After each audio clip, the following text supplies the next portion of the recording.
name is Mary. I was city transit driver, driving my bus, slippery day, and I stepped off the platform to get out of the bus, and my ankle rolled, which hurt like heck. Went to my doctor's the next morning.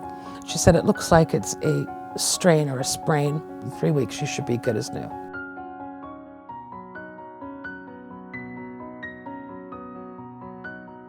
So I called WSIB and said, I need your specialist.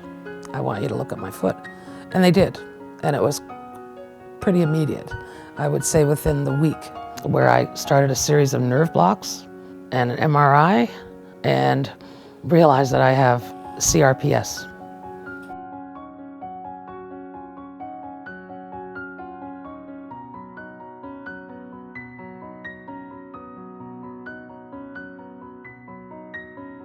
I started working with Mary back in August of 2012. She was referred to me by the case manager because she had a right ankle injury and we needed to explore possible return to work options with her. I think that the biggest hurdle with Mary was for her to wrap her head around that she did have a permanent impairment. The injury was a bump in the road, or that's how I took it, as a bump in the road. WSIB called and said, we should start thinking about doing something to go back to some kind of work. I still think in the back of my mind that it's way too premature because I'm going to get better and I'm going to go back driving. In Mary's case, because you require to have to use your foot, she would not have been accommodated in her regular position as a bus operator. We would have looked at alternative available work. And I said, well, I don't want to lose where I am. I've been there a long time. I'm going to retire from there, right? I still don't have a grip on not using my foot. I'm going to get better. They said, well, we want you to meet Tanya. Tanya was great. She was interested in what was going on. I said, but I don't have any skills. I don't have any skills. She said, well, we'll get you some. In Mary's case, we had the interview with the employer in order to identify possible return to work options. And at that time, the employer had indicated that anything that would be sedentary in nature would require at least computer skills upgrading. Mary did have some computer skills background, but she needed some upgrading in order to be at a certain level. So she first went to Mohawk College to upgrade her skills.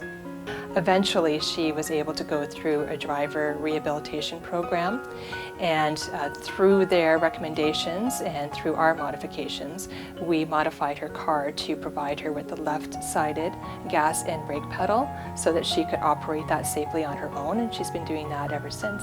The city has an onerous procurement process, and Mary needed a special chair. We did require a sit-stand stool for Mary, so that was something that we were able to put in as an accommodation.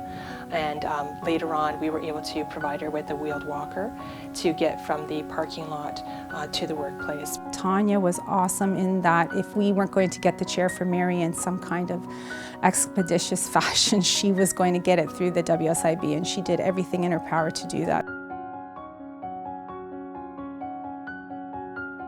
My experience with the WSIB over the last 10 years is that the WSIB has evolved in that time period, especially with the introduction of the work transition specialist, because I find I have a co-partner in the process with the work transition specialist. It was a journey, and it's never a perfect science. The journey with Mary had some definite highs and lows. Mary was very receptive to the process. She was in a state where she wasn't sure what the future held for her, but she started seeing that there was a life after the injury.